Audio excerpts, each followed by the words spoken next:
उत्तर प्रदेश के मुख्यमंत्री योगी आदित्यनाथ से। योगी जी, आप जब फैसले लेते हैं, कड़े फैसले, उस पर क्रियान्वयन हो और असर दिखाई दे, इस पे भी आपका पूरा जोर होता है। क्या यही वजह है कि जब आपने नकल की बात की, आपने शिक्षा में गुणवत्ता के सुधार की बात की, तो शिक्षकों की नियुक्ति आती है, कानून व्यवस्था की बात की तो पुलिस में नियुक्तियों की बात आती है, जिसको लेकर एक लंबे समय से विवाद चला आ रहा है और माना गया है कि इन तमाम नियुक्तियों का भी राजनीतिकरण हुआ है, पिछली सरकारों ने किया है। क्या एक भय का माहौल बनाया जा रहा है इसे लेकर, या कानून व्यवस्था सही तरीके से चले, उसके जो दिशा निर्देश हैं उनको पालन किया जाए, इस पे ज्यादा तवज्जो है? देखिए, कानून का राज हो, ये हमारी प्राथमिकता है और भारतीय जनता पार्टी के प्रति आम जनमानस का जो अपनी जातीय दीवारों को तोड़ करके लोगों ने उससे बाहर निकल कर भारतीय जनता पार्टी को समर्थन दिया, तो इसीलिए दिया है कि कानून का राज स्थापित हो सके। और हमने इसी बात को कहा कि कानून से बड़ा कोई नहीं, मैं भी अगर कानून का उल्लंघन करूंगा तो उस कटघरे में खड़ा होऊंगा, लेकिन कानून का राज स्थापित करने के लिए हम कृत संकल्पित हैं। हम लोग शिक्षकों की भर्ती भी पारदर्शी ढंग से करने जा रहे हैं। पुलिस में आधे जगह खाली पड़ी हुई हैं, एकदम पारदर्शी व्यवस्था के साथ हम पुलिस की भर्तियां करेंगे। कहीं किसी को बोलने का अवसर नहीं प्राप्त होगा, हम ऐसी व्यवस्था देंगे और किसी को भी कानून को हाथ में नहीं लेने देंगे, कानून के साथ खिलवाड़ नहीं करने देंगे। सरकार इसके लिए कृत संकल्पित है। हम लोगों ने अपने लोक कल्याण संकल्प पत्र में इन बातों को कहा है, हम उसको लागू करेंगे। जिन मसलों पे अभी तक हमने बात की, पश्चिमी उत्तर प्रदेश का पूरा चुनाव मैंने इस समय कवर भी करा है, इसमें जो गन्ना किसानों की जो समस्या है, कैबिनेट हुई, उसमें किसानों की ऋण माफी हुई, लघु सीमांत किसानों को आपने बड़ी राहत दी है। गन्ना किसानों का जो बकाया है चीनी मिलों पर, देखिए, हम लोग इस पर निर्णय कर चुके हैं और मुझे लगता है कि आवश्यकता पड़ेगी तो अगले कैबिनेट में हम लोग कुछ नई चीनी मिलों के साथ उत्तर प्रदेश में आएंगे। हम लोगों ने इस बात को तय कर दिया है कि जिन किसानों ने करंट ईयर का गन्ना चीनी मिलों में भेजा है, 15 दिन के अंदर उनका भुगतान हो जाना चाहिए। जिनका उससे पहले का बकाया है, यानी इसमें यहां पे 14-15 का बकाया है, 15-16 का बकाया है, 16-17 का चल रहा है भी। ये पूरा एक कुचक्र बन गया है जिसमें किसान फंस गया है। बहुत बकाया किसानों का है। हम लोगों ने इस बात को कह दिया है कि 14-15 का जो बकाया है, 15-16 का बकाया है, इसको 2 महीने के अंदर भुगतान कर दिया जाए, और नहीं तो केवल पर चीनी मिल के प्रबंधन ही नहीं, मालिक के खिलाफ भी कार्रवाई होगी। आरसीएम जारी करेंगे और आगे की कार्रवाई हम लोग करेंगे। हम लोग पहले इस बारे में आदेश जारी कर चुके हैं। 14 दिन के अंदर गन्ना किसानों के गन्ना मूल्य का भुगतान करना ही होगा, ये चीजें हैं। और हम लोगों ने तो निर्णय ये भी किया है, अभी जो गेहूं उत्पादक किसान है, आप आश्चर्य करेंगे, उत्तर प्रदेश इतना बड़ा राज्य है, उत्तर प्रदेश के अंदर 22 करोड़ से ऊपर की आबादी निवास करती है। 77.7% किसान है यहां पर, और उस सब के बावजूद यहां पर गेहूं क्रय होता था मात्र 5 लाख टन, और वह भी किसानों से सीधे नहीं होता था, आड़तियों के माध्यम से, दलालों के माध्यम से होता था। हम लोगों ने कहा ऐसा नहीं होगा। हमारी एक पूरी टीम इसके लिए छत्तीसगढ़ गई। छत्तीसगढ़ का प्रोक्योरमेंट और पीडीएस सिस्टम बहुत अच्छा है।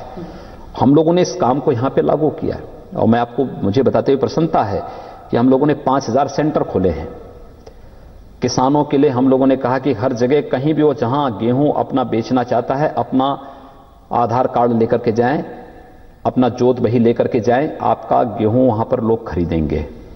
किसानों को बैठने की व्यवस्था रहेगी, सब कुछ वहां पे व्यवस्था किसानों के लिए रहेगी।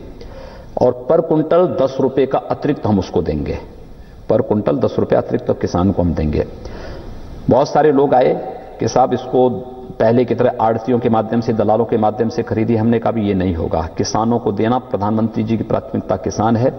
हम किसान को आधार मान करके कार्रवाई कर रहे हैं, और 5 लाख टन से हम लोगों ने बढ़ाकर के सीधे उसको पहले चरण में हम 40 लाख टन खरीदने जा रहे हैं, इसको बढ़ाकर के 80 लाख टन तक हम करेंगे। और अभी गेहूं की फसल मार्केट में आई नहीं कि 1700 रुपए किसानों को सीधे सीधे मार्केट में मिलना प्रारंभ हो गया है। हमने कहा भी किसानों को जहां से लाभ मिले, किसान वहां देने के लिए स्वतंत्र है। हम उसको बाध्य नहीं करेंगे, लेकिन अगर उसका कोई नहीं खरीदेगा हम उसका गेहूं खरीदेंगे। किसान हमारी प्राथमिकता में है, उसको कहीं दिक्कत नहीं होने देंगे। स्पष्ट निर्देश जारी हो चुके हैं और हम उस पर कार्य करने के लिए पूरी दृढ़ प्रतिज्ञता के साथ कार्य कर रहे हैं। योगी जी, आड़तियों के माध्यम से जो भ्रष्टाचार होता था या जो साइफन होता था मनी का, उसको रोकने के लिए आप लोगों ने कोशिश की। आपने कहा कि आधार से गेहूं खरीद केंद्र को भी आपने किसानों से जोड़ा है।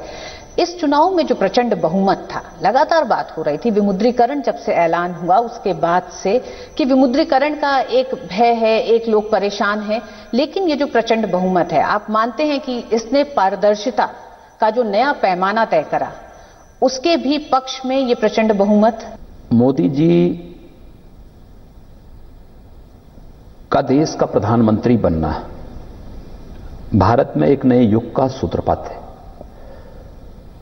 और उन्होंने पहले दिन से जिस प्रकार की योजनाओं को क्रियान्वित करना प्रारंभ किया और जिस मजबूती के साथ, जिस दृढ़ता के साथ उन्होंने निर्णय लेना प्रारंभ किया। 3 वर्ष हो जाएंगे 26 मई को मैंने प्रधानमंत्री जी के शपथ लिए, मोदी जी के प्रधानमंत्री बने हुए। इन 3 वर्षों में 60 से अधिक ऐसी कल्याणकारी योजनाएं उन्होंने लागू की पूरे देश में, जो इस समाज का अंतिम पायदान का व्यक्ति जिससे लाभान्वित होता है। जैसे महिलाओं के लिए प्रधानमंत्री उज्ज्वला योजना लागू कर दी, नौजवानों के लिए मुद्रा योजना लागू कर दी, अनुसूचित जाति और जनजाति के बच्चों के लिए, नौजवानों के लिए स्टार्टअप और स्टैंड अप इंडिया लागू कर दी। इस देश को आधुनिक, पुरातन और आधुनिकता में एक समन्वय और डिजिटल इंडिया उन्होंने लागू कर दी। इस देश के गरीबों के पास अपने खाते नहीं थे, जनधन योजना लागू कर दी। डेवलपमेंट की इतनी योजनाएं लागू की, किसानों के लिए, गांव के लिए, गरीब के लिए, हर तबके के लिए। वह अपने आप में मुझे लगता है कि हम लोगों के लिए एक पाथेय है, हम लोगों का एक मार्गदर्शन उससे प्रारंभ होता है। स्वाभाविक रूप से इन सब योजनाओं को आगे बढ़ाने, इन योजनाओं से प्रेरणा लेकर के कार्य करने की आवश्यकता है। सारी चीजें आपको आगे दिखाई देंगी, कहीं कोई समस्या नहीं है। और मैं मानता हूं कि उत्तर प्रदेश मोदी जी के निर्देशन में केंद्र सरकार जिस तरीके से कार्य कर रही है, उसके आधार पर हम कार्य करेंगे। बहुत सारी योजनाओं को हम लोग बहुत शीघ्र यहां पर उत्तर प्रदेश के अंदर लागू करने वाले हैं। आप देखेंगे कि यहां पर एक आमूलचूल परिवर्तन दिखाई देगा। हम लोगों ने निर्णय किया है अभी। आप सोचिए कि पिछले 10 सालों से, 12 सालों से यहां की सड़कें नहीं बनी हैं। उत्तर प्रदेश किस बात की, उत्तर प्रदेश के बारे में क्या सुना जाता था कि उत्तर प्रदेश के बारे में ये मान्यता थी कि आप मध्य प्रदेश से चले आइए, आप हरियाणा से चले आइए, या आप कहीं और जगह से उत्तर प्रदेश में आएंगे तो उत्तर प्रदेश की सीमाएं कहां से प्रारंभ होती, जहां से सड़कें गड्ढे युक्त हों, जहां रात्रि में शाम को चले, जहां बिजली, जहां अंधेरा हो जाए, वहां से उत्तर प्रदेश समझ लीजिए आ जाए। हम इस मिथक को बदल लेंगे और हम लोगों ने कह दिया कि 15 जून तक उत्तर प्रदेश की कोई भी सड़क में गड्ढा नहीं मिलना चाहिए। काम प्रारंभ हो चुका है और 15 जून के बाद आप देखेंगे उत्तर प्रदेश गड्ढा मुक्त सड़कों का प्रदेश होगा।